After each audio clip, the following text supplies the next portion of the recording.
ఈరోజు మాయమైన మనిషి అందశ్రీ గారు, ఆత్మీయుడు, ధిక్కార స్వరం, ప్రశ్నకు నిజాయితీతో కూడిన ప్రజాస్వామ్య రూపం అందశ్రీ గారు. కేవలం కవిగానే కాకుండా రాజకీయ జ్ఞానిగా, సమాజహితం కోరే ఒక భావుకుడిగా, కవిత్వంలో భౌతికత్వం, రాజకీయాల్లో ఒక నిశితత్వం.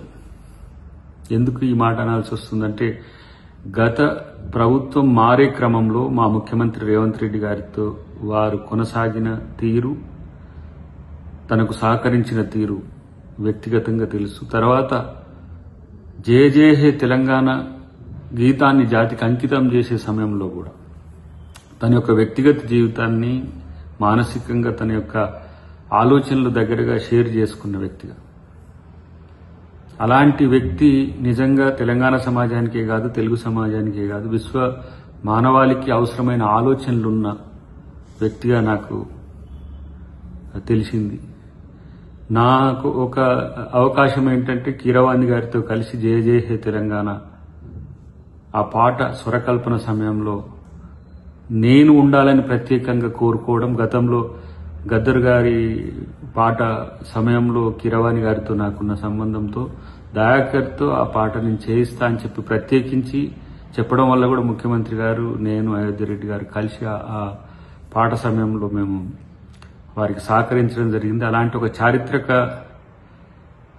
సందర్భంలో మమ్మల్ని ఉంచడానికి ఆయన చేసిన ప్రయత్నం, తర్వాత కింది వర్గాల నుంచి ఎదిగే వ్యక్తుల్లో ఉండే బలహీనతల్ని వాటిని బలంగా చేసుకోవడానికి తను చేసిన గైడెన్స్ నేను మర్చిపోలేను.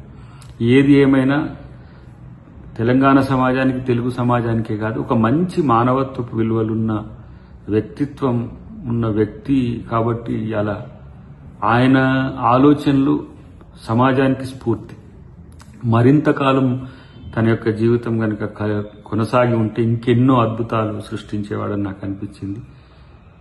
ఏది ఏమైనా తెలంగాణ ఉద్యమంలో క్రియాశీలకంగా పాల్గొనడమే కాకుండా ఒక కవి తన యొక్క పాటలతో ఉద్యమాన్ని ఉర్రూతలూగించిన శక్తుల్లో తను బలమైన శక్తిగా ఉండి ధూమ్ధామ్ను నిర్వహించిన ఒక మహా ఉద్యమ నాయకుడిగా కూడా అందశ్రీ గారిని మేము చూస్తాం. ఏది ఏమైనా చరిత్రలో నిలిచిన అలాంటి వ్యక్తిత్వం భవిష్యత్ తరాలకు మరింత స్ఫూర్తినిస్తుందని నేను భావిస్తున్నాను. ఆ కుటుంబానికి నా ప్రగాఢ సానుభూతిని తెలియజేస్తూ, తన యొక్క ఆశయ సాధన కోసం మాలాంటి యువకులమంతా కూడా ఆయన బాటలో నడవడానికి ప్రయత్నం చేస్తామని తెలియజేస్తూ, జోహార్ అందశ్రీ.